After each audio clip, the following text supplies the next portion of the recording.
DFS DJ Nation, what is up? What is happening? We are on to week 8.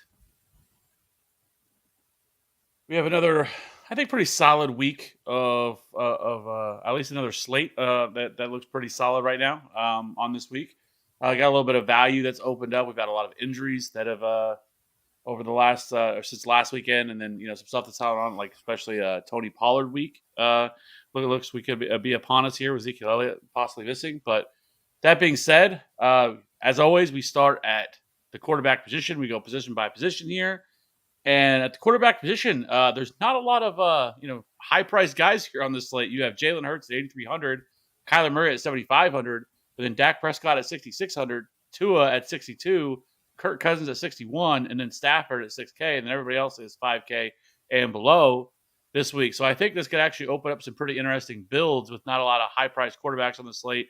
Obviously, the Chargers and Chiefs are on bye this week. Josh Allen isn't on this slate either. So I think this could open up a lot of value this week in terms of getting unique and building. Maddie, what are you doing at quarterback this week? Yeah, so there's 3 games that really stand out to me from like a game stack position where I want my quarterback to come from. And that is, we've got Miami and Detroit. That game opened with like a 49.5 total, I think, or 50. And it's up to 51.5, and it's only a 3.5 point spread with Miami being favored. So I have a lot of interest in Tua and a lot of interest in Goff. And I mean, they're actually relatively cheap this week. Tua is 6,200 and Goff is 55 or 56. So very cheap quarterbacks there for a game with a total over 50 and what should be a close game. And Detroit, we talk about Detroit on the road the last few weeks and how, we don't like Goff on the road. Well, now they're back at home here, and we've seen their home games shoot out a couple times already this year. If we look at pull up Jared Goff's game log and his home games, home game against Seattle 3 weeks ago, 45-48. Jared Goff scored 37 DK points. Home game against Washington, 36-27. Goff scored for 26 DK points. And week 1 against Philly, 35-38. Goff scored 16. So that's a 45-48, 36-27, and 35-38 scores there in Detroit.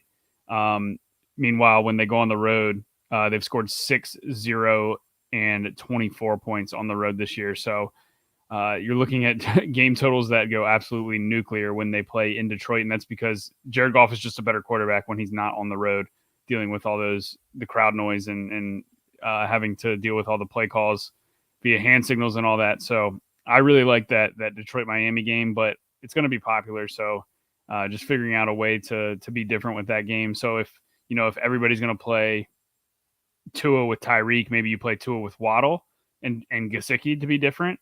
Or, maybe you don't play Tua and play the Goff side and run it back with Mostert and Tyreek or Mostert and Waddle. You can still play that game, absolutely. Just, figure out a way to be creative with how you're getting exposure to, the lower owned pieces of that game, because that game can go absolutely nuclear in any different way. I mean, Gesicki's been more involved the last 2 weeks, and we've seen Mostert take over the lead role. So, he's getting 70 to 75% of the snaps there in Miami. So, and we know that you can run on Detroit. We've played running backs against Detroit all year.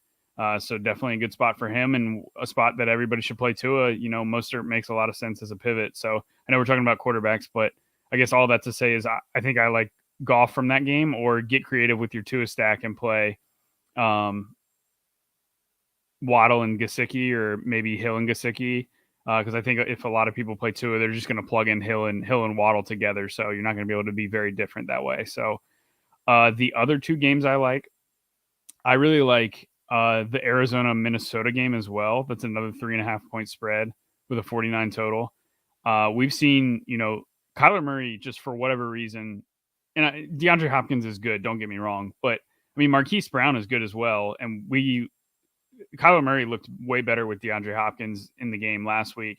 They put up over 40 points, and, all year last year before Hopkins got hurt, the Cardinals were one of the top offenses in the league. And they start the season 8-0 or something, and then Hopkins got hurt in week 10 or week 11. So Yeah, I mean, this Cardinals offense with Hopkins back, and they actually used him in the slot way more than they ever have last week in his first game back. He scored 23 DK points without catching a touchdown, which is pretty ridiculous. So I really like Kyler Murray here. We've also seen him have an uptick in rushing usage over the last couple of weeks, and that's because James Conner has been out. And Conner, it has a questionable tag. He's been limited in practice, so he may actually play this week. But I still think this is a great spot for Kyler to have a big game against a Minnesota defense that can definitely be beat. And even on the other side, Kirk Cousins, like he's in a solid spot too. We just saw Andy Dalton absolutely obliterate this Cardinals defense last week on Thursday Night Football. So Cousins always plays better at home in these 1:00 games, and I just really like this game environment as well. So these are probably my quarterback is probably going to come from this game or the Detroit Miami game, just because these two, I think these are the two games that can go absolutely nuclear this week. Outside of the third game that I'll briefly mention would be Las Vegas and New Orleans. That both those defenses aren't really playing defense, especially the Saints. The Saints have just rolled over and not played defense against anybody the last few weeks. They've been dealing with some injuries, but overall they've just not been very good, especially in New Orleans too, which has been crazy. Usually they have that that home field advantage in the Superdome, but they've given up a ton of production, and the Saints should be able to score points against Vegas going the other way too. So I like that game a lot. I don't think my quarterback's going to come from there, just because I think both teams can do some weird things. Like the Saints could involve Taysom Hill, and he could score 2 touchdowns, which obviously you're not going to play him, but he can take away from Andy Dalton scoring touchdowns. And then on the other side, for the Raiders, I mean, we've seen Josh Jacobs absolutely crush this year, and he's finally priced up. So there's your boy Kate Otten. He just caught a touchdown. Hopefully that shoots you up the standings there in Showdown tonight. But replay third down. It's a flag. Oh, that stings. Holding call. So anyways, I like the Vegas New Orleans game as well. I just don't think my quarterback's going to come from there. We'll talk about running backs when we get to that, when we get to running back position, but long way to say, I really like the Miami Detroit game, and I really like the Minnesota Arizona game, and my quarterback will come from one of those two games. I am not playing Ellinger this week. I know he's only 4K and he opens up a lot, and I know he ran for a ridiculous amount of yards and or touchdowns in college. Not a ton of yards, but yeah, I think 15 rushing touchdowns over his junior and senior year at Texas. So definitely has mobility. We saw him absolutely crush in the preseason, and Washington is a spot that you can throw the ball against. But that total was already low. It was in the low 40s before the Matt Ryan news came out, and it's dropped down into the 30s now. And the Colts are still favored. So, I mean, Vegas is not really writing off the Colts offense because they were, favored with Matt Ryan starting, and now they're favored still with Ellinger starting. And that's probably more of a byproduct of Taylor Heineke being the starting QB on the other side for Washington, even though he just beat Aaron Rodgers. So I think that game is just going to be a really slow, ugly game. And I just don't want my quarterback to come from that, when I think we could have potentially Miami and Detroit, Minnesota and the Minnesota and Arizona, and Vegas and the Saints that could all realistically could combine for 70 to 80 points. So I'm going to stack up my passing attacks from one of those three games. And that is the way I am going to let the cookie crumble this week.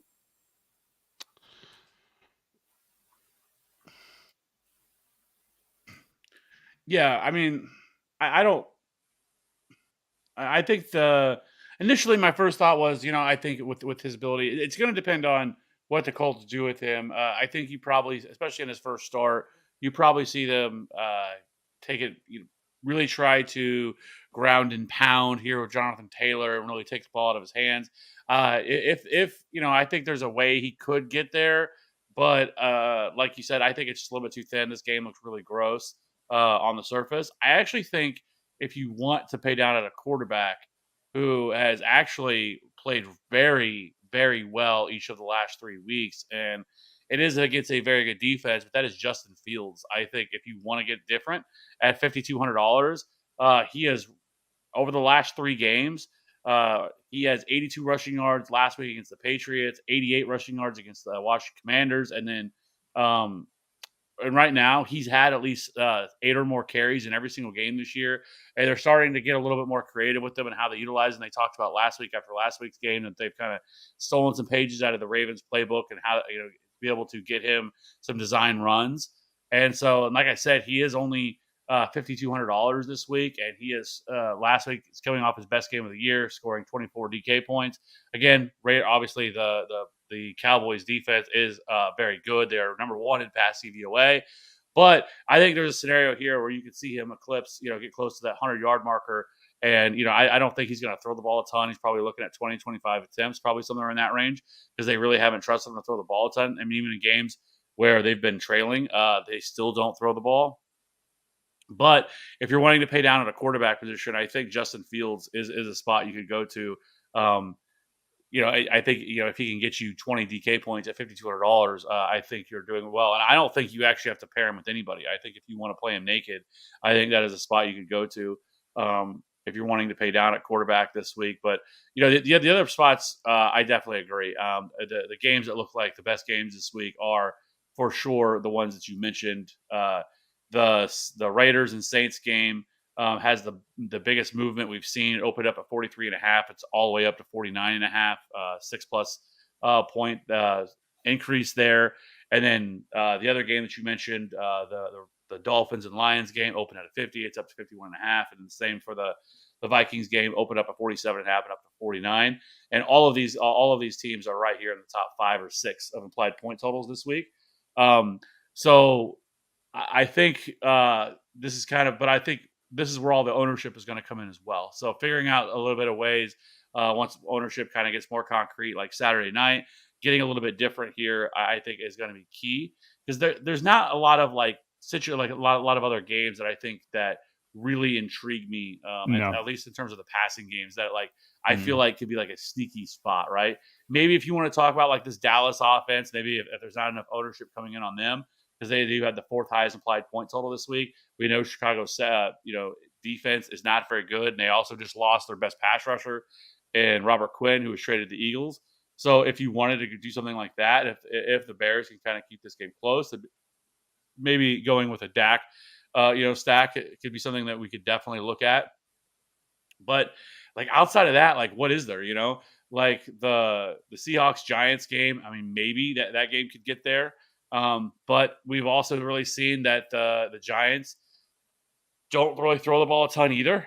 Really lean on their run game with Saquon. And but I guess Daniel Jones, if you wanted to go to him, I think that could be a spot you could go to, because Daniel Jones is also running the ball at a really high clip. He's averaging about 50 rushing yards per game on the season. He's not really getting it done through the air. It's been mostly on the ground for him. But his rushing numbers, if you look at him as well, it's kind of very similar a little bit to Justin Fields, where last week he had 11 carries for 107 yards. The week before that, he had 6 carries. The week before that, he had 10 for 37, 6 for 68, 9 for 79. So, he is also getting there on the ground, and I think if he can provide you some of that, and this is a pretty good matchup against the Seattle defense that has looked better, but I don't think that they're a defense that we should be afraid of attacking either. They are 19th in pass DVOA and 17th in rush DVOA, so they're right there kind of in the middle. And so Daniel Jones at $5,700, I think if you wanted to go there, stack him with even Saquon and probably like Wan'Dale Robinson is probably about as high as I would look to go, because of the pass catchers here. Outside of that, they just traded Kadarius Toney today, and they're missing pretty much everybody else. And Daniel Bellinger, who looked like he was coming on, I highly doubt he plays after the eye injury he suffered. And so there's not a lot there. So it is kind of thin, because there's not a lot to stack him with there. And then if you were going to run it back, I think it would pretty much just be Tyler Lockett is probably what I'd be looking at. Or I guess Kenneth Walker. I guess you could do that as well. A situation you go there. And that's probably the other game that I would probably look at, but it only has a 44.5 point total. Not great. Yeah, I totally agree. And DFS doesn't have to be hard, right? Like last week, I mean, we had probably, I mean, Josh Allen wasn't on the main slate, right? Because they had a bye. So who's arguably the two best quarterbacks in the NFL are Josh Allen and Pat Mahomes. And Pat Mahomes was coming in at 2% last week in a 49 total in a game they were favored. And the Chiefs absolutely obliterated the 49ers, and nobody played the Chiefs at all. So like it doesn't have to be hard. Like we can still play, good players in good spots in high total games where they're going to score points at low ownership, and that's the recipe to success. And not everybody can play all of these spots that we just talked about. So it's just going to be a matter of figuring out which spots are going to be the lower owned, and just hoping that it works out in your favor. So like if Tua and Tyreek are that pairing's the chalk, pivot to Mostert and Waddle and still get exposure to that game, and just hope you get the differentiated points and play golf on the other side, and hope that game still shoots out, and you just have a different path to how that scoring is happening. So don't over, I think we don't have to overthink it. We don't have to get crazy and play quarterbacks from 39 point total games and things like that. We can still play these high total games, even though there's only a couple of them. Just be smart with how you're building your roster, and be responsible with total roster makeup. Well, if there is any other quarterbacks, it sounds like there isn't. No.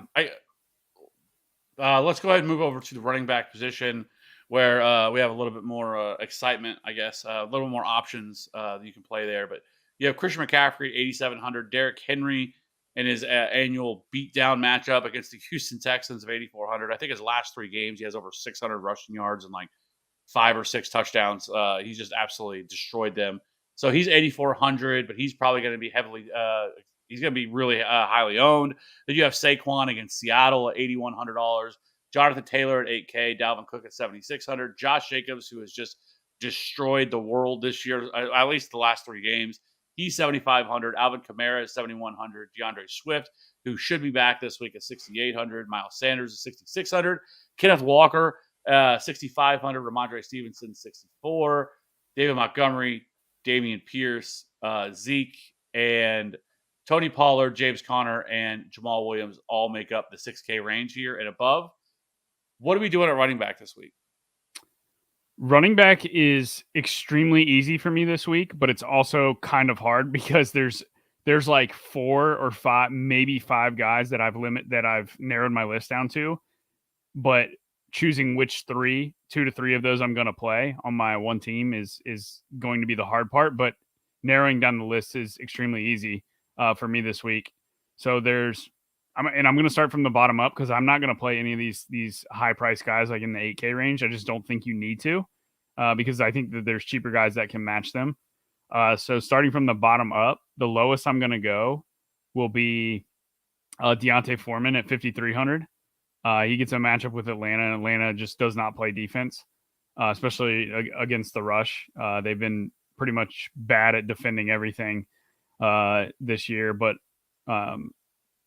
29th in adjusted line yards, 22nd in second level yards allowed. And we just saw Foreman run for over 100 yards last week. And Chuba, I haven't seen an update on him, but I know he's questionable. And obviously they traded McCaffrey. So Foreman legit could get 25 plus carries and see 5 targets here in this game. So for 5,300, I just think that's ridiculously too cheap. And you already mentioned the Tony Pollard news. Zeke, it sounds like, is going to be doubtful for this game if he hasn't been ruled out already. So Tony Pollard at 6,100 against a Chicago defense that ranks 22nd in adjusted line yards, 17th in second level yards. That's a spot, in Pollard's lone start that he's had all the way back in 2020. He only had 12 carries, but he scored 2 rushing touchdowns and saw 9 targets. So he is going to be heavily involved. He's going to be on the field pretty much for every snap. We've seen, the talent that he has and the production he can have in a limited role. And now he finally gets a full-blown workhorse role here, which he absolutely can handle. So I absolutely love Pollard in this matchup. 9.5 point favorite in a home game against Chicago. You have to like that a lot for him. Outside of that, you mentioned Kenneth Walker as a run back if you're stacking that game in Seattle. The Giants are arguably the worst run defense in the NFL for a team not named Houston. The Giants ranked 31st in adjusted line yards, 22nd or 27th in second level yards, and 30th in open field yards. So they're just giving up an insane amount of big plays. And part of that is because of the defensive style that they play, where they play very aggressive. They blitz a lot and play a lot of man coverage on passing down. So it just leads to a lot of big plays that can happen when you don't have good defensive front guys that play up there to stop the run. So I think Kenneth Walker has another monster game. He just ran for almost 170 yards last week, ripping off a 74-yard touchdown run with that game pretty much all but over there last week. But I think it's another monster game for him in a game that's in Seattle, and they're 3-point favorites in a 44.5 total. And I think it's a 44.5 total because both teams should be able to score, but both teams are going to want to score on the ground. So I think that's why we're not seeing a total that's closer to 48, 49 for that game, because there's going to be a lot of rush attempts on both sides. So the clock's going to just continue to run, but both teams should be heavily successful in being able to run the ball. So really like those three guys. And then the fourth guy, and probably the highest price that I will play this week, is $7,100 Alvin Kamara. And that is, if we look at Kamara in the 3 games so far with Andy Dalton, here's his game logs, his DK points: 27 fantasy points, 18, and 17. Those are pretty good, right? Now let's factor in the fact that Kamara has scored a total of 0 touchdowns this year. For a guy that has, historically made all of his money on scoring touchdowns, that is his, that is his name, and what he does is he's a touchdown scoring machine, and he has not scored that this year. And with Andy Dalton at QB, Dalton continues to pepper him on short targets, which Jameis Winston refuses to do because Winston would rather throw the ball 35 yards downfield. So Kamara has been scoring, 20 plus DK points regularly, and he has a 27-point game with 0 touchdowns. Now, if you throw a two touchdown game on top of that, or even 3, I mean, that 27 turns into 40 plus. And he's going to be relatively low owned because, he hasn't had that monster game yet, but it absolutely is there. The ceiling is there. And we talked about the same exact thing for Austin Eckler, in week 3, week 4, because Eckler, I think it was week 4, Eckler had 0 touchdowns through the first 3 weeks. And we said, the Eckler game is coming. He's going to start smashing. And what happened that week? Eckler scored 3 touchdowns in that game and got his first 3 touchdowns of the year. So I absolutely could see the same thing happening right here in this spot for Kamara. And 7,100 is, I think, a price tag that not hardly anybody's going to pay. And I think he has break the slate potential. I'm talking like 40 to 45 DK points.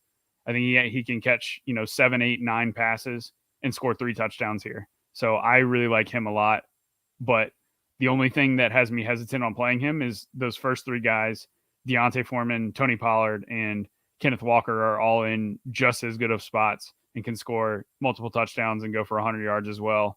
And they all just cost cheaper price tags. So those are the 4 guys that I'm really, really keying in on. And that's not to knock Derrick Henry against Houston, because he can smash them too. But there's 4 guys that are 1K or more cheaper than him. That I think have just as high of ceilings. So that's where I'll be going, is those 4 guys this week. The issue is that we've seen so far this year is chalk just continues to hit every single week, right? Like fading, especially the at the running back position. Yes, has been a grave mistake for the most part this year. Like all the guys that just have been the most obvious plays just have hit, and they haven't failed. And so, like Derrick Henry, like I mentioned, like he just absolutely annihilated the Houston Texans, and everything lines up for this to be a great matchup. The Houston Texans are terrible against opposing running backs. They allow the most DK points to opposing running backs so far on the year, and they've just been terrible. And so, against opposing running backs, we know exactly what the Titans are going to do to them. They're just going to run the football, especially with Ryan Tannehill banged up and being questionable all week.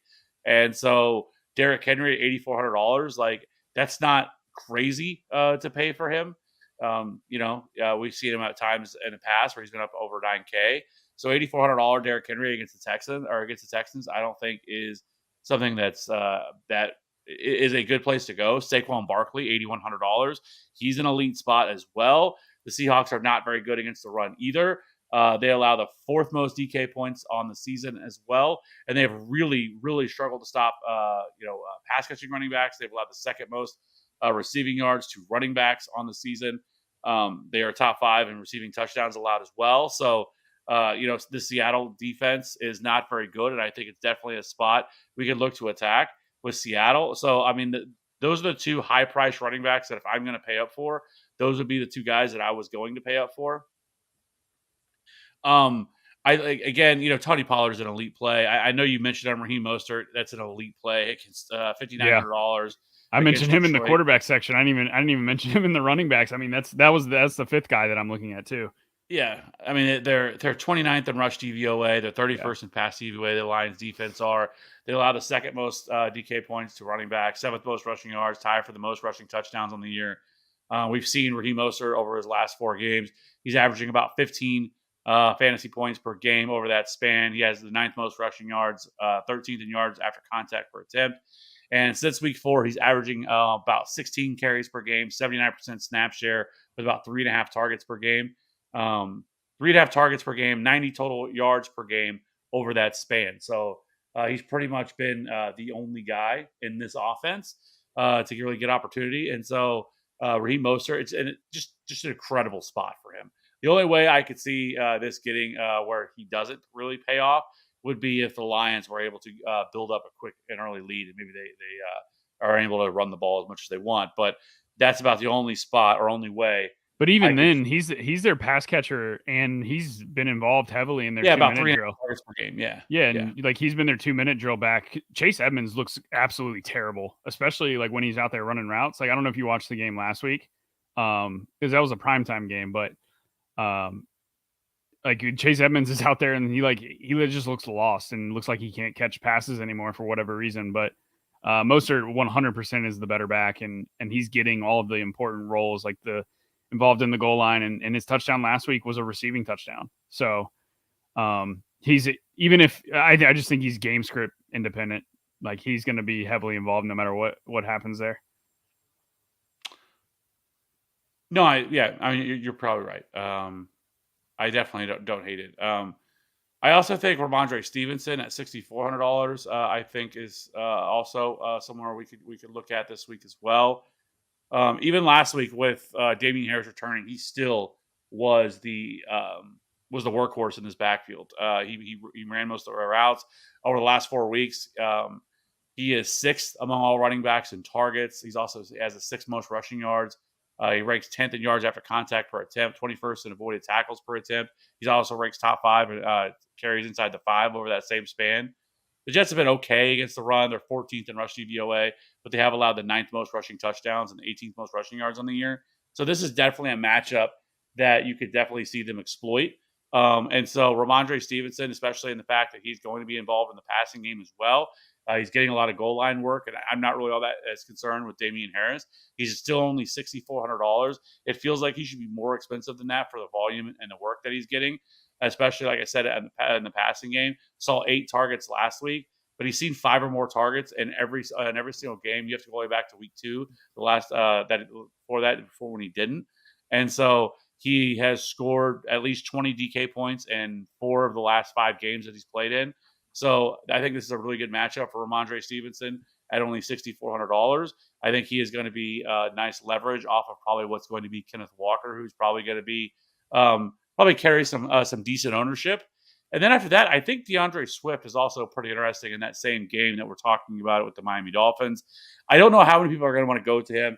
He continually has missed time this year with an injury. Everybody thought he was going to return last week. He didn't. But he looks like he is ready to go. He is practicing in full so far every day this week. He's only played in 3 games this year, but we know the elite usage that he can bring. He's terrific in the passing game. He's really game script dependent. He's still $6,800. Again, I think this is it could be nice leverage off of like a Josh Jacobs at $7,500. That's just a little bit more expensive, or even an Alvin Kamara, and that's really close to him as well. So I think DeAndre Swift against Miami. I think you could look to go there as well. He's only $6,800. Whether you want to play him as part of a stack, or I think that is a way you could go to at the running back position. In terms of like pay down options, there's just nobody that really stands out to me. Like maybe James Conner, who is probably going to play this week against Minnesota.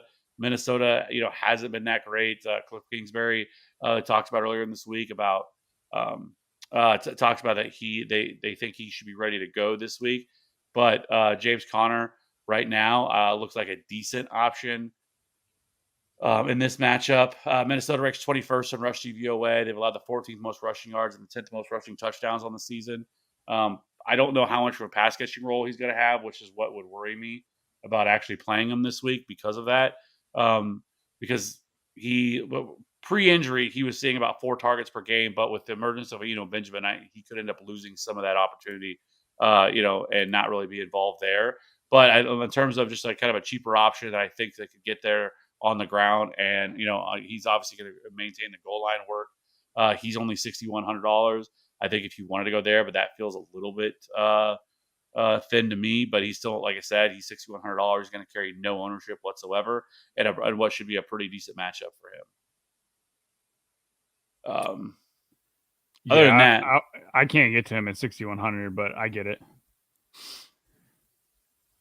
Yeah, it's like I said, I just think the matchup is there for him, and I just don't know what his especially pass catching usage is going to be.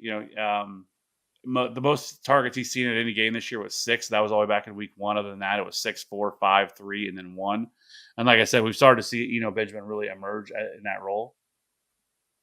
So, yeah. Is there any other running backs you really want to hit on? No, I'm good with my 5. All right. So, well, just for since we talked for a bit, who are those 5 that you're looking to play again this week? Kamara is the highest I'm going. Then going down from there, Walker, Pollard, Mostert, Deontay Foreman. All right, so the guys I think I'm looking at the most this week is, like I said, Derrick Henry, Saquon Barkley, shocker. I'm really going on a limb with those guys. But then, like I said, Ramondre Stevenson for me, Tony Pollard for sure, and then Raheem Mostert would be the other guy that I would be looking at $5,900. So I'm surprised you don't like Foreman at 53. I don't know. It just feels like a little thin to me with him. I know he played really well last week, but trusting what he did last week, and Atlanta actually hasn't been terrible against opposing running backs so far this year. I probably won't end up there myself just because I don't want to play a running back on a team that's the Carolina Panthers. Like, I mean, how many touchdowns are they going to score, right? I mean, Atlanta's bad for sure, but I mean, Carolina scores maybe 3 touchdowns max on a good day, and I mean, hoping that the running back gets 2 of those. I don't know. I agree. It feels a little thin, but 5,300 is definitely cheap on a slate where there's some high price wide receivers that we're getting ready to talk about that we definitely want exposure to. But I definitely think the other 4 guys that I mentioned, Mostert, Pollard, Walker, and Kamara, definitely have higher ceilings than Foreman. So I'll probably end up with 2 or 3 of those 4. Let me ask you this. I doubt we see it now. I think if it does happen, it's probably going to happen Monday or Tuesday. But if Alvin Kamara were to get traded, because there's a lot of speculation going on right now that Alvin Kamara can be traded, and since we're not going to be around to talk about it, if that were to happen, would you consider $4,800 Mark Ingram? No. So you would just be completely off of it? Yep. Because I think he would actually be somewhat of an interesting option because they don't really have anybody else, and I think he would be the lead back here. They don't. I'm not playing a dusty ass Mark Ingram when I've got those other guys we talked about. I mean, like I've got 5 guys I like, and that's excluding Derrick Henry against the Houston Texans, and that's excluding Saquon Barkley against Seattle. Like I just don't think it's a week. We've got 5, 6, 7 guys that can absolutely break the slate.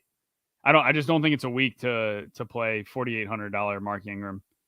And like I know you have to get cheaper guys because you have to stay under the salary cap, but I just think I'd rather take shots on cheaper wide receivers or even a near min price tight end that we'll talk about.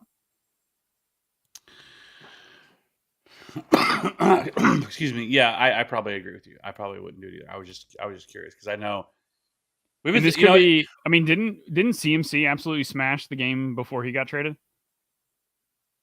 Like they just kept giving him carries and dump offs. Like, could this just be a Kamara showcase game? He scored 20. CMC scored 22.8 the week before he got traded, so it wasn't bad. He had 13 carries. He was also 8 targets. Yeah, so 21 opportunities. But yeah, Yeah. I mean, if the Saints are looking to trade Kamara, this, I mean, well, one, they don't want him to get hurt, but two, I mean, the flip side of that is it could be a showcase game where, give him some touchdowns and make it maybe that fourth rounder turns into a third rounder or something. I will say too, something that should be mentioned for that Raiders game that could go under the radar is Hankins getting traded. yes, Yes. I and that was completely forgot to mention that, but yeah. that was one of the first things that got me on Kamara. Yeah, and he is the Raiders' highest grade. He's been the Raiders' best run defender this entire year. So losing him could also be that's pretty big near good. the goal line. Really big near the goal line. Yeah. So I'm playing Kamara for his pass catching role, not near the goal line, and then I'm playing him for 2 to 3 touchdown upside when they get down there.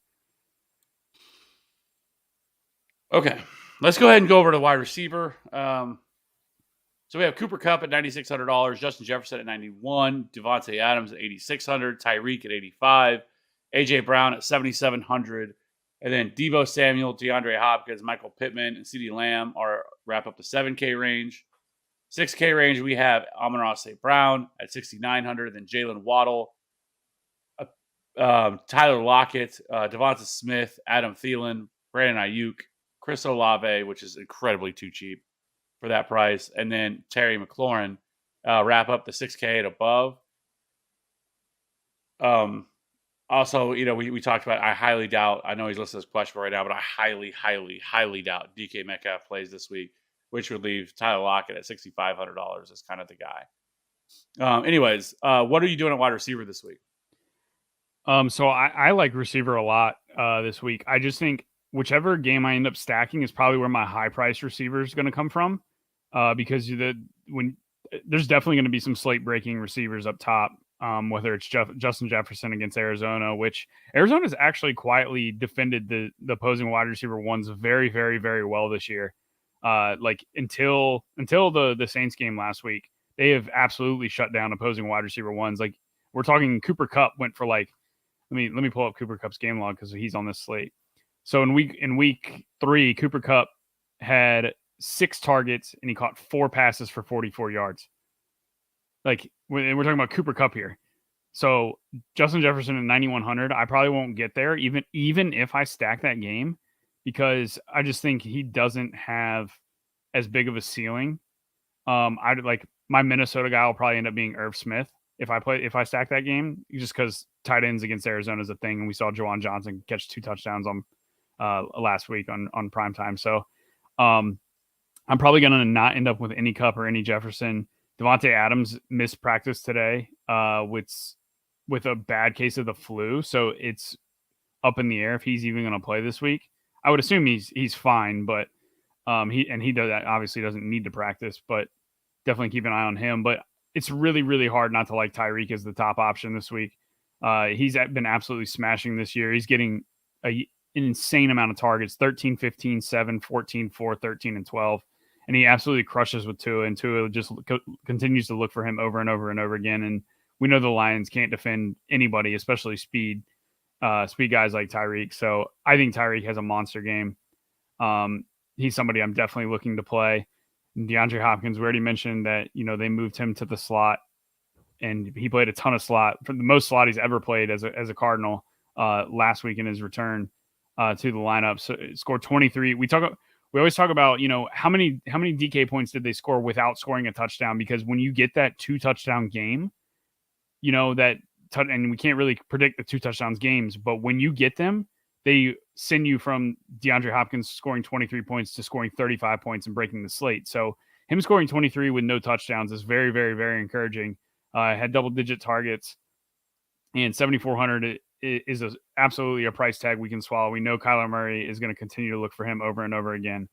So I really like Hopkins and Tyreek if paying up all the way at the top.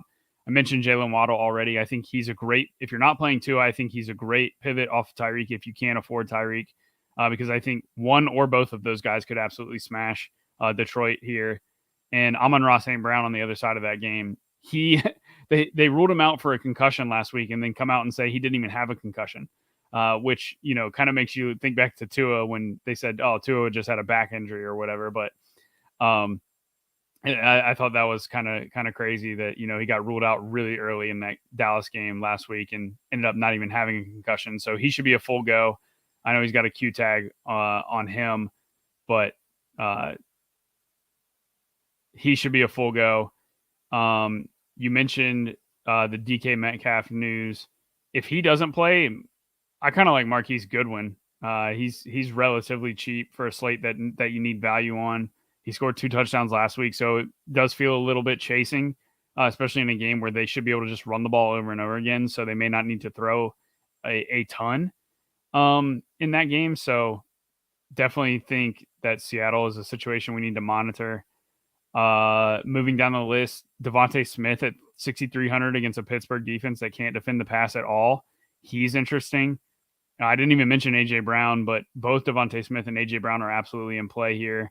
I just think if I'm not playing Jalen Hurts, paying up for A.J. Brown just doesn't make sense to me on this slate when you've got Tyreek Hill and Amon-Ra and Jalen Waddle up there in those same price tags. So moving down further, you already mentioned it, Chris Olave, 6K. That is just way too cheap for the role that he's got. And Las Vegas can definitely give up a ton of production to wide receivers. And I mean, is Olave even is he matchup proof at this point? Because I just mentioned how Arizona's been shutting down opposing wide receiver ones, and Olave turned 14 targets into 7 catches for 106 yards and scored 21 DK points against Arizona without catching any touchdowns. So if Olave finds the end zone, he's got a game of 26 and a game of 20 without scoring a touchdown already this year. So, we could see him in the 26 to 30 point range at only 6K if he scores, which is very possible in one of the highest total games of the week. So I really like him a lot. Then moving down the list even further into the 5K to 4K range, DJ Chark's been placed on IR. So I really like Josh Reynolds, even though he has a Q tag. He's practicing in limited capacity. He's questionable, but he's a guy that Jared Goff really trusts and should be the number 2 behind Amon-Ra. And with them getting DeAndre Swift back as well, that offense should just be more efficient as a whole.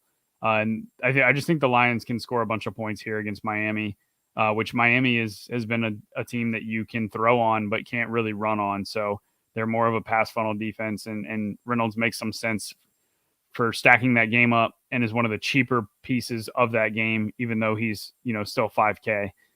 So he's very interesting. And then moving down further, I mentioned Goodwin. He's 4,400. He's a guy I have interest in. Oh, and Wan'Dale Robinson. I know you brought him up. 4,700 for a guy that should see double-digit targets here. He finally saw a bigger workload last week. Saw 8 targets, turned 6 of them into 50 yards. He's got 13 and 11 DK points in back-to-back games, and has played in limited capacity, but should continue to see his snaps go up. So I really like him. And then if Nico Collins is out, Philip Dorsett is somebody that's interesting at near-min price. I'm not sure I'm going to get there. He's 3,200. But that Nico Collins role has been rather interesting, and we saw Dorsett essentially just stepped right into it and filled in for him and caught a touchdown last week, had a couple catches for over 40 yards and a score. So 3,200 for a guy that's playing in a game where Houston should be trailing against Tennessee, which Tennessee is, we know, is a defense you can definitely throw on. I definitely don't hate that for 3,200, but that's not somebody that I'm just just jamming in and saying, oh, he's the best value play of the slate, because he's not. I just think he's rather interesting. So curious to hear your thoughts and if you have any other cheap wide receivers that you like.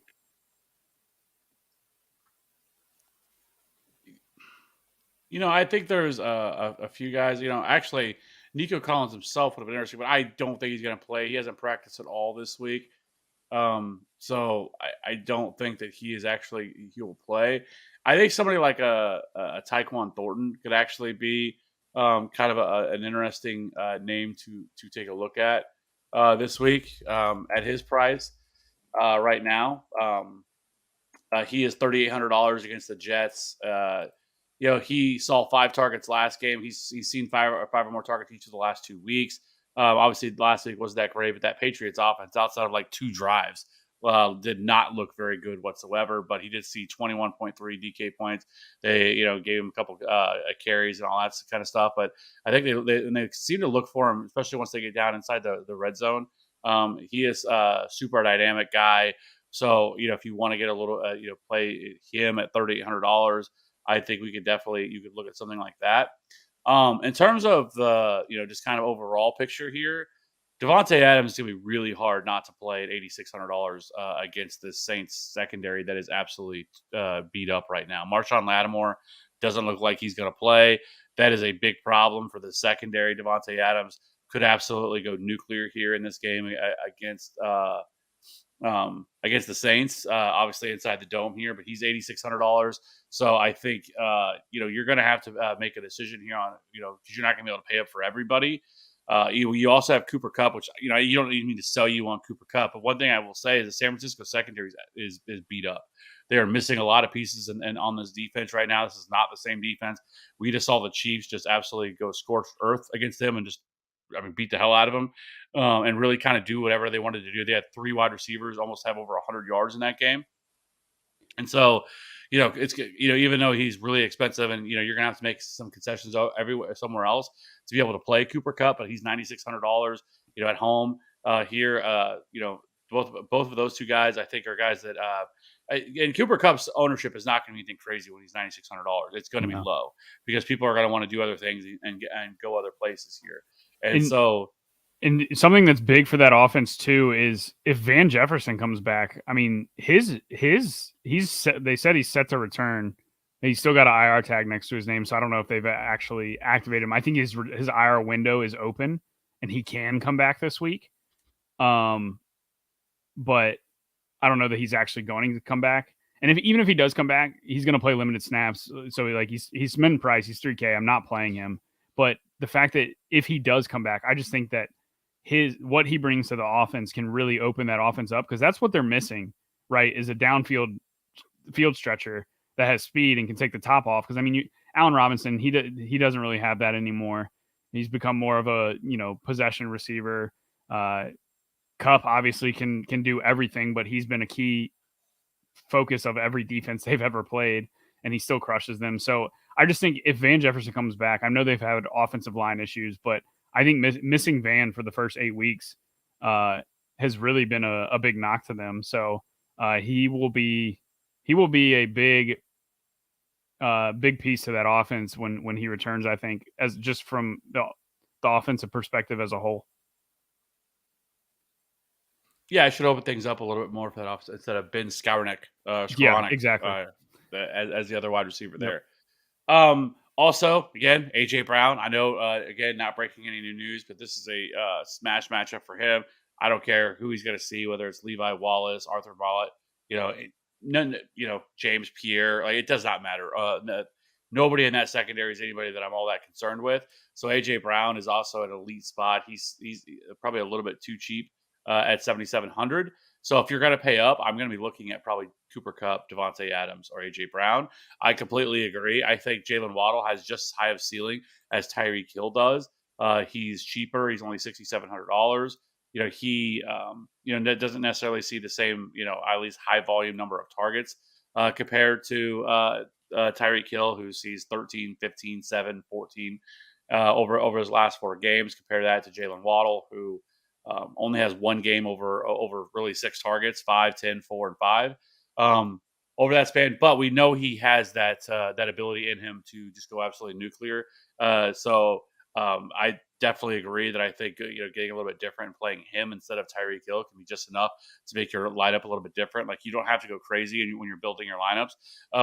With just trying to play all these guys that are like sub 10% or something like that. Like you can play some guys that are going to be 30 or even 40% rostered. Just making a couple concessions here and there can make your lineup different and really set you apart to be able to get to the top. Because I mean, at the end of the day, as we're trying to do, I think sometimes we get caught in trying to be too cute and like trying to play all these guys that are going to be unowned, and then you end up just getting rolled because it's fine to play chalk. It's just you just got to find a couple different spots where pivot to a different spot to get leverage on on the field, and that's enough to be able to get you to the top of a tournament. And so just to piggyback on that really quick, and then I'll let you keep rolling. But something I've tried to force myself to do is to think about how many total touchdowns can this team score this week? Like this guy I want to play, like can this team score 3 or 4 touchdowns? Because then that eliminates me having to be perfect at predicting that team, right? So like let's say a team scores 1 or 2 touchdowns and you play a guy from that game. Pretty much every guy you have needs to score. So like if a team only scores 1 touchdown, then your guy has to be the guy that gets in the end zone, right? But if you're getting exposure to these, there's usually a handful of teams at least that are scoring 3 or 4 touchdowns on any given slate.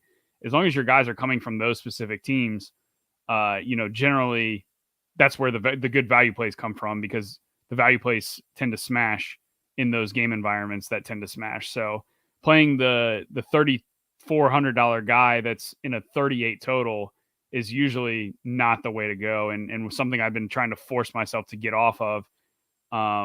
Even though maybe somebody's grading out okay because he's getting decent volume, but I mean if a team's not scoring, the production's not going to be there for anybody, let alone the guy that you played. So it's I think you make a really good point. As it all circles back to playing good players on good teams that are going to score points and just being different with how you're doing that.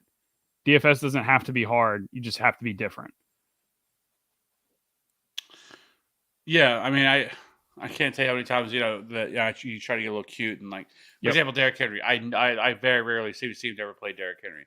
And then when he smashes, it's like, okay, hat tip. All right, this week's over, And like, again, he's kind of in that spot again this week against Houston where, that this could go, not well. And if you're fading him, then you just be prepared if you're going to fade him and he goes off, that your day's going to be done. And unless there's a couple other running backs that put up the same type of production that he can, because I mean, he's a guy that can put up 40. He can go out and rush for 200 yards and 3 scores in this game against the Texans. So just you have to make a stand here. Other than that, I think Brandon Ayuk is a little bit interesting. He's seen 22 targets over his last 2 games. I think that, I don't know, it might be a little bit thin. He's only $6K. He's cheaper than Deebo Samuel, and he kind of looks like he's more of the wide receiver 1 in this offense. Deebo might not play too. Right. Deebo Samuel is questionable. He hasn't practiced. He didn't practice today. We'll see what he's able to do tomorrow. But if he can't, that makes him a very, very sharp play because you don't really have a whole lot else past them. Do you like Juwan Jennings? I know you were mentioning him, but do you like him? Yeah. I mean, I think what is he? No, he's 30 something. Yeah, $3,300. Yeah. But but Juwan Jennings also didn't practice today. Of course he didn't. Yeah. Let's see. He's hamstring too. They're both hamstring. Deebo's also hamstring. Let's see here real quick. I mean, because the Rams haven't really played great pass defense this year. I mean, they've defended the tight end position well, but I mean, the receivers have absolutely crushed them throughout the whole year. So, I mean, I definitely think Ayuk is definitely in play, especially even if Deebo plays. Oh, for sure. You'd be looking at Danny Gray, who's 3K, and Ray McLeod would be the other 2 wide receivers they have. Jeez. So it could be really setting up to be able to play a lot of Brandon Ayuk, who's only 6K, and then you would also have George Kittle at $5,700. That would be in play as well, who's going to get a bump in targets as well. Yeah, at a tight end position that has nobody to play this week. Yeah, let me see something. Sorry. No, you're good. I mean, that's definitely a Danny situation. Gray. So Danny Gray would be interesting because I don't know if you're familiar with him, but he was their third round pick out of SMU this year. 6 foot, almost 200 pounds. He ran a 4.33 40. He was kind of a guy over the offseason, especially like preseason, that a lot of people were kind of hyping up as kind of being a sleeper option. But if both of those guys were to be out, I mean, he hasn't really seen much work this year. He's only seen 6 targets all year, no catches, no receptions, so he really hasn't done anything. But super explosive guy, has a 93rd percentile speed score here. And like I said, if they were to miss, he's only 3K. They're gonna have to throw the ball to somebody. I guess obviously they have Christian McCaffrey there now too, so they could use him, utilize him that role as well. But Danny Gray could kind of be an interesting option here, at 3K. So we've got pulling up last year's game logs. There was one game that Debo missed last year. They lost 30-23 to Seattle. And Jimmy G threw the ball 30 times. They ran it 22 times. Mitchell had 3 targets. Kittle had 12 targets, 9 catches, 181 yards, and 2 scores in the game Debo missed last year. Outside of that, Ayuk had 6 targets, 3 catches, 55 yards, no touchdowns. And Sherfield had 5 targets, 2 catches for 16 yards. Jawan Jennings had 1 target, 1 catch, 8 yards. So they really just said this is going to be a George Kittle game. Now, granted, it was against Seattle, so that is a tight end, heavy spot where you want to target tight ends against that defensive scheme. But I mean, last year when Debo missed the game, that's the only game we have of Debo missing a game last year. George Kittle had 12 targets, and the next highest was Ayuk with 6. So I think it's definitely a spot where you just pick one of the guys. Like I wouldn't play both Ayuk and Jennings or Kittle and Jennings or Ayuk and Kittle. I would just pick one and hope that, that's the guy that they're going to utilize. The only knock against Kittle is the Rams rank really good against tight ends this year. So Yeah, but I mean, I kind of feel like he's sort of matchup proof too. he is when he gets volume, he absolutely is. Yeah, I mean, What's he done? I'm just curious what he did against the Rams in the past. Last year, 7 targets, 5 catches, 50 yards, and a score. 7 targets, 5 catches, 10 yards, and no scores. So 14 targets in 2 games against them. Yeah.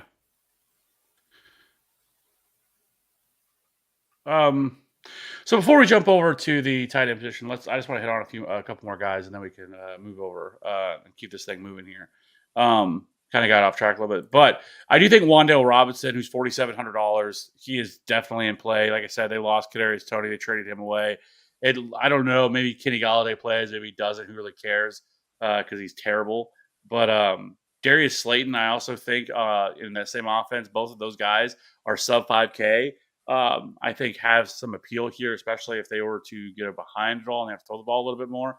But both of those guys, we saw Darius Slayton. He's had 6 or more targets in two of the last 3 games, where he has scored 13.9 and 14.8 DK points. And then Wan'Dale Robinson is a guy that they just seem to try to get the ball in his hands. He now looks like the kind of locked in wide receiver 1 here for this team. He saw 8 targets last week against Jacksonville. So I think both of those guys who are sub 5K are 2 spots that I think that I really like. I think both of them are in play here. I wanted to say Paris Campbell, who's been seeing a ridiculous amount of targets, but I just don't know what the hell to expect now with Sam Ellinger out there. Everything's going to change who he targets. I mean, so I'm not going to be chasing that at $4,500. I was going to have some interest before that, but now I just don't think I'm not playing any Colts this week. The one case I think you could make for is Michael Pittman, because I mean, Washington. Listen, we want to attack Washington through the air. Washington's run defense is really good. Their pass defense is terrible. Their pass defense has been completely suspect this year. They are in the bottom half of pass DVOA. They're in the bottom half of fantasy points allowed to opposing wide receivers this year. And what we typically see with young quarterbacks is they will just feed one target, right? They will just lock onto that one guy. And who's that one guy for this team? It's probably Michael Pittman, right? He's $7,200. I think a lot of people are going to feel the same way. He's right around a lot of these other pass catchers here he may be viewed as being priced up. But I mean, it's possible he could see 15 targets in this game, especially if they were to fall behind it all. I know they're kind of favorite here in this game, and you're probably right. This is two teams that are probably going to try to run the ball and kind of play slow paced game. But if he makes a couple of mistakes, he turns the ball over a couple of times here early on in this game, and he's forced to open up this offense that won't throw the ball. Michael Pittman could see a massive amount of targets here. There's not a lot else. Obviously Alec Pierce, but then Paris Campbell. But those aren't guys that they're going to be target hogs like Michael Pittman can. So if you wanted to go with somebody like that, Michael Pittman at $7,200, I think could be a spot that he's going to be probably virtually unknown. I don't think anybody's going to want to play him with the situation that you have going on here with this offense. But I think you could do that. And then you mentioned it, but Chris Olave is 1,000% play. He's just incredibly too cheap. I mean, he's at what point? I saw somebody tweet this. I can't remember who it was earlier today, but at what point do we start lumping him into the Justin Jefferson, Jamar Chase rookie year crowd? He already is. He's like he has to be, right? 50 or 60 receiving yards behind Jamar Chase of where he was at his rookie year. Yeah, and so just think about, would you play Jamar Chase at 6K and would you play Justin Jefferson at 6K? Like I know it's tough to think about a rookie at 6K, right? But I mean, that's just what he is and what his role is and his upside. It's like it just 6K just feels too cheap for him. And really, the only thing that's really that's kind of not, I don't want to say held him back, but that's limited his ceiling a little bit has just been touchdowns, because he does have 2 and he has scored 2 in the last 3 weeks. But week 4 and week 5, he did miss a week. But like that's really been the only thing, because I mean he's seeing an incredible amount of targets, and we're talking about. Looks like Jarvis Landry, Michael Thomas. Looks like both those guys are going to be missing once again. And so it really it becomes pretty thin, and he's going to see a ton of targets. And so he saw 14 last week against Arizona. But we've seen now, 3 games, 3 of his last 5 games, he's seen double-digit targets, and this looks like another game where that could definitely happen. So it's hard not to love, even if he's going to be chalky at 6K, it's really hard to get away from that. And so, like I said, I do think somebody like Brandon Ayuk is in play. I already talked about that. But Chris Olave is going to be so hard to get away from because it's such an elite spot, and he's so mispriced of where he should be. Yeah, I don't even hate the idea of playing Olave and Kamara together and just getting all the Saints points, assuming Taysom Hill doesn't keep scoring all the touchdowns. Because I think the touchdowns are going to flip to these other guys eventually, right? It's good. It's inevitable to happen. So just play Andy Dalton, Kamara, and Chris Olave, run it back with Devontae Adams. You could, absolutely. Or you don't even need to play Dalton. You can just play Adams with Kamara and Olave, and then play, run like a cheap line stack, like run Goff with Josh Reynolds and Amon-Ra, and then run it back on the other side with Gesicki or something cheap, or Mostert. Like that doesn't really break the bank, and seems like a team that you could maybe be able to fit. But yeah, I definitely think that you could definitely get exposure to the expensive guys in the Vegas Saints game, and then get your cheap stack, like stack up another game for cheap, which would probably end up being Miami Detroit, because that's probably the cheapest of the between Minnesota and Arizona. Minnesota, if you're stacking Minnesota and Arizona, you have to spend up for those guys, because that's outside of Irv Smith. I mean, DeAndre Hopkins is really the only Cardinal you want to play, him and Kyler Murray, because Kyler Murray can account for all the rushing production himself. And all the stuff through the air should go to Hopkins. And then on the other side, if Jefferson is limited at all, like I said, we'll talk. I mean, we can even jump to tight end now, unless you have other wide receivers. But only other player that I wanted to mention, or other two that really quickly, they were kind of in that same exact range as we were just talking about. But Terry McLaurin, he's clearly Taylor Heineke's favorite target. He saw 8 targets last week, 73 yards and a score. Again, not a terrible matchup against Indianapolis. Again, not a great game. It's not a great game to target here, but Terry McLaurin's only 6K. I think he can easily get past that. And then from there, DJ Moore, I want to talk about him. He's $5,300 against Atlanta. Really good matchup here for him as well. He saw 10 targets last week. There's nobody else there for them to throw the ball to now. I mean, they've shipped out Robbie Anderson. They've shipped, obviously Christian McCaffrey's gone. So targets have to go somewhere. And DJ Moore just could see just a ridiculous target share every single week because of that. And he's only $5,300. We know he is a very, he's a in the conversation of of being a kind of an elite option at in terms of just stacking up against other wide receivers. Obviously, quarterback and everything else situation is completely different. But DJ Moore is a much better player than a $5,300 wide receiver should be. And so I also think him in this matchup against Atlanta, especially inside the dome here, I think is a spot you could also go to. I'm not looking to stack him or anything like that, just playing him by himself. Really do like that as well. So I think that would be the other option that I think you could look at outside of maybe playing guys in stacks, like if you want to play Allen Robinson and a Matt Stafford stack or whatever. But those would be kind of the guys. So I know we've talked about a ton of wide receivers here, so we can kind of narrow it down again, like we always talk about. Who are the 5 wide receivers that you want that you are having the most interest in? Tyreek, Hopkins, Amon-Ra, Olave, and for value, I'll say Wandale. And then I'll throw in a bonus 6 guy. If you're not playing Tyreek, play Waddle. I think one of those 2 guys. I don't know. I just think I probably would not make a team this week without one of those 2. I don't see Miami failing here. And those 2 guys are literally 60% of the passing offense. Yeah. Okay. So for me, it's Devontae Adams. I already talked about it. I mean, I think it's an elite spot, especially with no Marshawn Lattimore, $8,600. AJ Brown, and then excuse me, Jalen Waddle would be number 3 for me. I think he makes a ton of sense, and he is not going to carry the ownership that he probably should. And then Brandon Ayuk, already talked about him. Chris Olave, and then I think DJ Moore would be the other guy that I really kind of like here at cheaper range. If you want to get super cheap, I totally agree with you. I already talked about Wandale, and I think Darius Slayton are 2 spots we could look to. And then, you know what? If you want to get a little bit crazy this week, I think Danny Gray could make some sense if both of those guys are out. If Deebo Samuel were to miss and Juwan Jennings, I think Danny Gray could be an option that you could look at. But I don't know, maybe it's a little bit too thin. But he's like $3K, so it'd be a full punt. Anyways. Let's go ahead and jump over to the tight end position here so we can get this thing wrapped up. George Kittle's $5,700. Darren Waller sounds like he could actually return. He was another limited participant this week. Zach Ertz is $5,100. Dallas Goedert, $5K. TJ Hawkinson, Tyler Higbee, and Kyle Pitts, the Enigma, wraps up the 4K range. So who we playing at tight end this week? I think for me, I will say this. Irv Smith is definitely in play. $3,500. Completely agree there. Great spot. Great matchup here for Irv Smith. And he's kind of starting to, get a little bit more involved in this offense as of recently. And so I do think, we can be swerving with Irv, as Debro would say. If those other guys are gone, George Kittle at $5,700, I think is definitely a spot you can look at. So you said there was a min price guy that you really wanted to play. Who are you speaking of?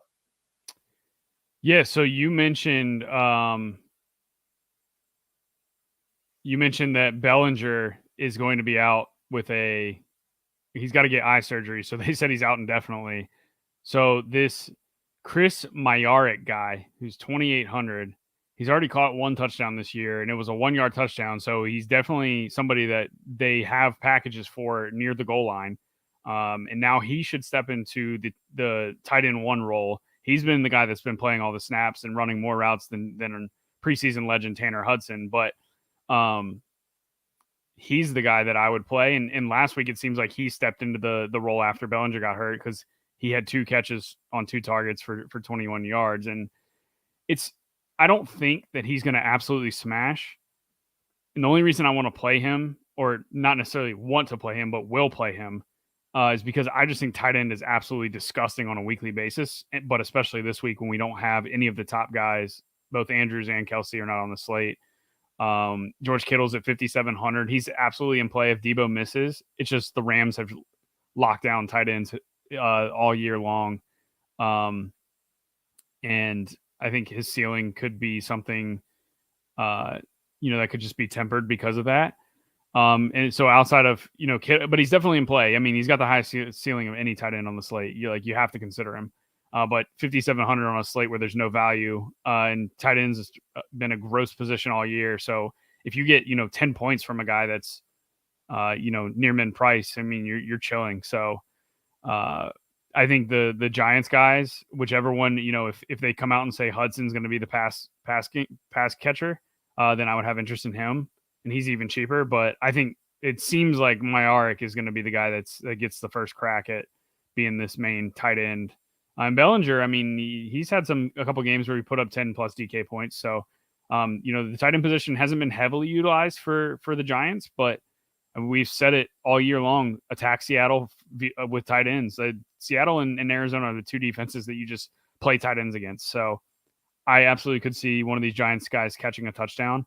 And so, even if he only catches, three passes for 30 yards and gets a score, you're looking at 12 DK points for 2,800. So on a slate with no value, that's absolutely not going to kill you at all. So Kittle and Myarick, and then you mentioned Irv Smith. He's the third guy that I have interest in. 3,500 is only 700 more than the Giants guy. So if you can make that $700 work elsewhere, I absolutely would prefer Irv Smith over the Giants tight ends. But if you are desperate for that $700 salary, the Giants tight end is who I would go bottom of the barrel fishing for. But yeah, Irv Smith is really, really hard not to like him at 3,500 after watching Juwan Johnson catch 2 touchdowns against his defense last week. Yeah, I don't disagree. I mean, you kind of mentioned earlier, Mike Gesicki has seen 14 targets over his last 2 games. Yep. It's a really good matchup for him. If you're stacking that game, I absolutely would play Gesicki. Yeah, I mean, we already know how this Detroit defense is dreadful. So I do think you go there. It does worry me a little bit sometimes because before maybe they finally figured out that maybe he's not a blocking tight end, and that you should just use him as a move tight end and move him around the formation instead of trying to make him something he's not. But he's only $3,800 in a great matchup, so he's certainly I think in play. And then TJ Hawkinson has a really good matchup as well, $4,900 if you're not wanting to play Amon-Ra St. Brown. If you want to stack this game up, TJ Hawkinson, he was limited today, but Miami allows the 6th most DK points to the position right now. And so I think, that is definitely a spot you go to if you're wanting to stack this game up. Those would be the other 2 options there. Zach Ertz, I guess you could maybe look at, but I mean, from the usage he was seeing, he saw a pretty big drop last week. He had 20 targets between week 5 and 6, and then he dropped all the way down to 4. Now, I don't know if that's just a 1-week deal, but Minnesota has struggled against tight ends as well this season. And so really, I think you could go there. But if I'm going to pay $5,100, I would probably just find the other $600 and play George Kittle instead of playing Zach Ertz there in that spot. Other than that, there's a lot of short, or kind of thin type options like a Cole Kmet or, guys like that. Even like a Patty Fry, who sees a lot of opportunity here. He's 9 targets again last week for him. He seems to be, kind of one of their favorite targets there for Kenny Pickett, who looks like he should play.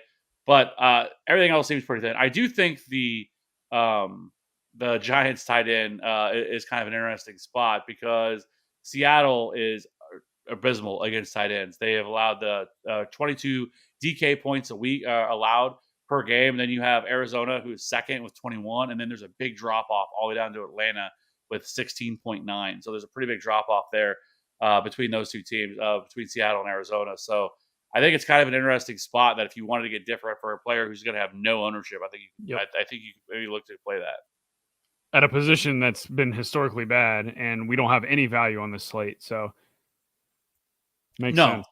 Yeah. Okay, let's go ahead and jump over to tight end. Let's jump over to defense. There's only one defense I'm playing. Yeah, it's Washington. I'm playing Washington against Ellinger. There was 2 things that he did in the preseason. He did look rather good, but A, he wanted to push the ball deep down the field. B, he took 5 sacks in his 3 games that he played, and he only played, a quarter or 2 quarters each game that he played. So, I mean, he was on pace for 3 to 5 sacks each game, each preseason game, because he did not play full games. Only played a quarter or 2 quarters at most, and still took 5 sacks across those 3 games. So he will hold on to the ball. He will take sacks, and he wants to work the ball down the field. At least he did in preseason. So if he's doing that, those are all the recipes for defenses to score points. Yeah, I mean, there's nothing to argue with me here for that. I also They're going to be high owned, but I really don't care. Right. I also think the Rams is kind of intriguing as well. Jimmy Garoppolo, especially if you're able to get pressure on him, you if can no definitely $2,700. I think that is something that you could look at as well, especially at home. So $2,700 Rams defense, I think is where I'd go. So other than that, I think that kind of wraps it up. I don't really need to get into too much else on the defensive side of the ball. So why don't we go ahead and make a lineup? All right. You can start it off. Let's do Olave since we both love him. You know what? Fuck it. I'm going to go Andy Dalton. All right, then play Kamara. And you can play your boy. Devontae Adams. So we need a running back. We have 45-60 remaining. Okay. I'll give us some salary with Commanders D. Commanders. Okay, so that breaks up to $5K per position. We need a running back, a wide receiver, a tight end, and a flex.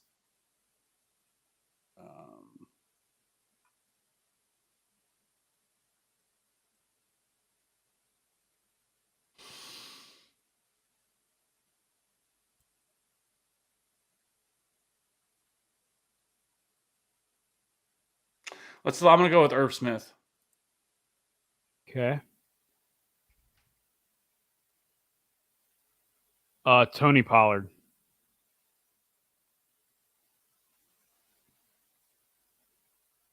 Okay, so we need a wide receiver and a flex. $5,300 remaining.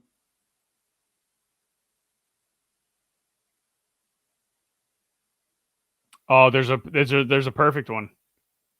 We can go Mostert in the flex and Wandale a wide receiver.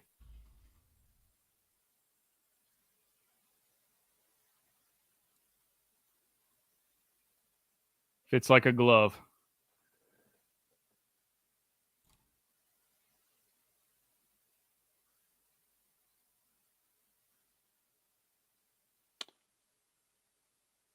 Yeah, it does, actually. And they get you exposure to Miami. I think fading Miami completely is probably a death wish. Yeah, so all right. So we'll go ahead and lock this one in. We got Andy Dalton, Alvin Kamara, Tony Pollard, Chris Olave, Devontae Adams, Wan'Dale Robinson, Irv Smith, Raheem Mostert, and the Commanders D at defense with no money left remaining. We're going to lock that one in. I like that team. I do too. It's got high upside if that Vegas New Orleans game shoots out, and it should be the lowest owned of the three big games. And we've got Mostert, which should be the lowest owned piece of Miami too. So yeah, high upside spots, low ownership. All right. Before we wrap this up, I promised Tam in our chat that was over here that we would answer. She had a question. She's still new to DFS. Why stack? Still learning. So when you stack, it forces you to get less things correct on a slate. So let's say hypothetically you don't stack, right? You play QB without wide receivers, and you play every wide receiver and tight end you have is from an individual team. For you to win a tournament, each of those individual players have to be the highest scoring player on their teams without their teammates doing anything crazy as well. And typically that doesn't happen. When we see guys absolutely smash, especially through passing attacks, it's because the game environment as a whole is what is smashing. And so when that happens, it's usually 2 to 3 guys that go pair with the quarterback. So I guess a good example, what's a good example? A good example would be that Miami-Baltimore game in week 2? It was 42-38, right? If you played Tua, who scored a ton of points, he took both Tyreek and Waddle with him. Like, I think Tua had 43 points and Tyreek had 40-something points and Waddle almost had 40 points. Like, that stack as a whole was where all the points of that whole weekend basically came from. and the Ravens crushed on the other side. And so usually you just want to pick a game that you think is going to crush and play a quarterback, especially if they're not a mobile quarterback.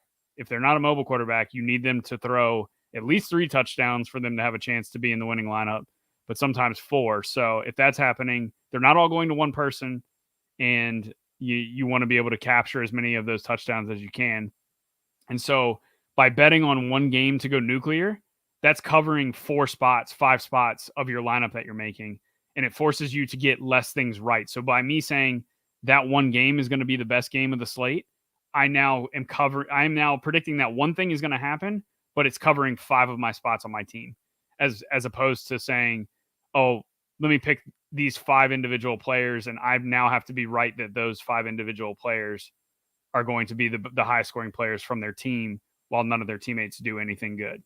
So that's why stacking is optimal, and is the best way to approach NFL. Yeah, and Tam, I don't know if you're still in here, but I'll also say that, especially if you're new to DFS, some of this may be obvious, but like avoiding, especially contest selection is very important. Don't go to the $3, what is it, the 450,000 contest entry, whatever, where there's like it's 1.1 million, whatever. Obviously, the prizes look awesome, but your chance of you winning that are slim to none. It's Yep. like you have a better chance of winning the lottery. Like, go find the especially right now, you're trying to build a little bit of a bankroll, try to win a little bit of money.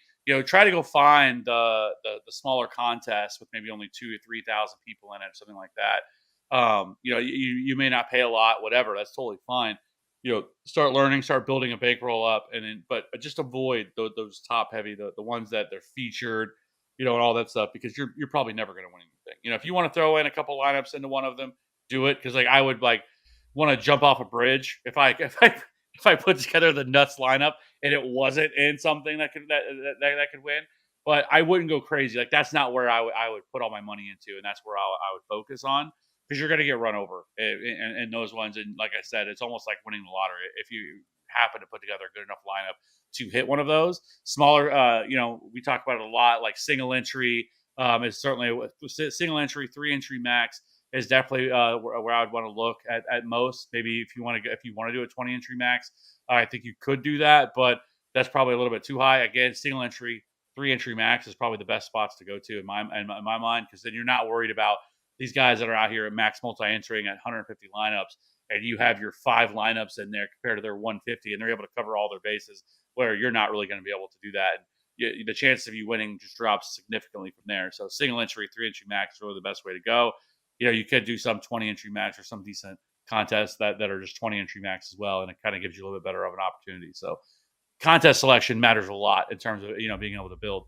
And honestly, I would rather play one lineup every single week that was like at a $20 or $50 contest for an entry fee, versus playing in a $1 entry fee that's a 20 entry max. Doing that, because you can have a good lineup and maybe it only gets you $6, versus something like that. If you hit on a like I said, a $20 or $50 entry fee, you're going to win significantly more money, and you don't need as much to be able to do it either. So yeah, the goal is to come in first at least once each season, because if you come in first place, you're likely 50x, 100x what your entry fee was, and now you could lose the other 16, 17, 18 weeks, and you're still ahead for the whole year. So the goal is to come in first at least one time for the season, and the best way to do that is to I personally do not play in contests that are over 1,000 entrants, and that's because I want to increase my chances of coming in first. Now, granted, I play in higher dollar contests, but I've gotten there by building my bankroll by playing in these single entries and 3 entry max contests where I've had first place finishes. So winning first place more often is easier to do in these contests that have less people in it. And also, one last point I'll make is when you're playing against those, where there's 20,000 entrants or 25,000 entrants or 200,000 entrants, the guy in first place will always have that 0.2% owned guy that went for 100 yards that you were not even considering. That is min price. He just played him just to play him. He scored 100 yards and 2 touchdowns on 3 catches, and he's got him. You don't, and you can no longer win first place because you don't have that guy. So when you play in the smaller fields, those guys get eliminated because there's less combinations and people don't take those chances on guys like that. So it's just a more winnable contest structure. Yeah, I completely agree. And lastly, so you can look at predicted high score games to help. Yes, really, Tam, the easiest thing you can do is just go on Google, type in the one I like is fantasy from Fantasy Labs, just because it's live and they update it all the time. But just type in like Week 8 NFL implied point totals, and then like I said, Fantasy Labs has one. It's free, and there's a bunch of different stuff in there that you can click on. You can go to live for like the scoring. That would be your implied point totals. And then you have the over unders, and you can just click live at once, and then it'll bring up the top. And then you can just kind of look and see, okay, these are the kind of the top scoring games on the slate for Vegas that week. And those are kind of the games that I would look to, kind of pick from. If you got a feel for maybe a game that's, kind of in that mid tier, you don't have to just play the guys from the 51.5 point total. You could have, because Vegas has been really not good this year. I think the under has hit like 60% of the time this year or something like that so far. So Vegas has not been very great so far this year. So finding a game like Seattle the Giants, that's 45 point total, something like that, where maybe it's not as high. I think can obviously pay off as well if you can find a stack like that you're really on as well. You don't always have to go straight to the top. So I just wanted to mention that as well. So Yeah, yes, definitely. Vegas, they have millions and millions and millions of dollars in play on both sides of games every single week. So their lines have to be efficient, and they're absolutely the best at it because they have to be. So it's definitely a really good rule of thumb to start there. I wouldn't let it be the end all be all though, because like Kev said, there's a lot of times those 50-point games end up, 24-21 and they still score 45 points, but it's only 3 touchdowns on both sides. But then you've got a 45 point total, like Miami and Baltimore that week. There was, I think, 1 game or 2 games that had a higher total than them, but with all the firepower on both offenses, I think it was like a 45 total, and nobody played that game. And it's like, when I look back at it, I'm thinking to myself, why didn't I play that game, right? Because nobody was on that game, but it's a game that could have exploded on both sides of the ball, and it did. It was 42-38. So you want to just try to identify, which games have a chance to go quote unquote nuclear that week, and try to pick one of those games that you like the most. Or if there's a game like last week, Kev really liked the Chiefs against San Francisco, a banged up San Francisco defense, and the Chiefs were coming in at 2% owned, and it's like, why don't you just play Patrick Mahomes when he's 2% owned, and Travis Kelce when he's 2% owned, and Juju Smith-Schuster attached to Patrick Mahomes when nobody's playing the Chiefs at all? And that ended up being, and Mecole Hardman, same thing, scored 3 touchdowns. Like, those are just, it's just getting yourself exposed to game environments that other people aren't getting exposed to, that have a chance to be really high scoring, is the quickest way to vault yourself to the top of the leaderboards. Yeah. So, and Tam, if you ever have any questions, I know you're in our Discord. You can jump over to the DFS if you have any questions as well. Yep. You can tag either one of us so we can talk more over there as well. Walito, appreciate the super chat, $5 holler. As I appreciate always. DJ Nation.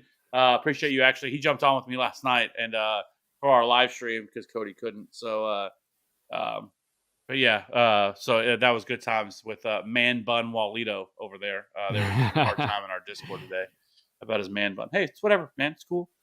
No big deal. But do they not do haircuts in Canada?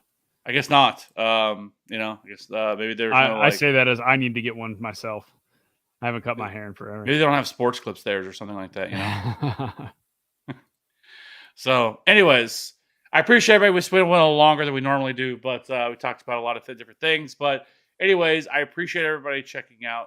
Being here. If you have any questions, like I said, you can jump into our absolutely free Discord. The link will be in the description of any video or in the podcast feed. It'll also be in there as well. So hope everybody has a good weekend. Let's win some money this weekend.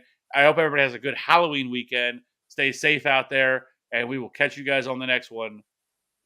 We out.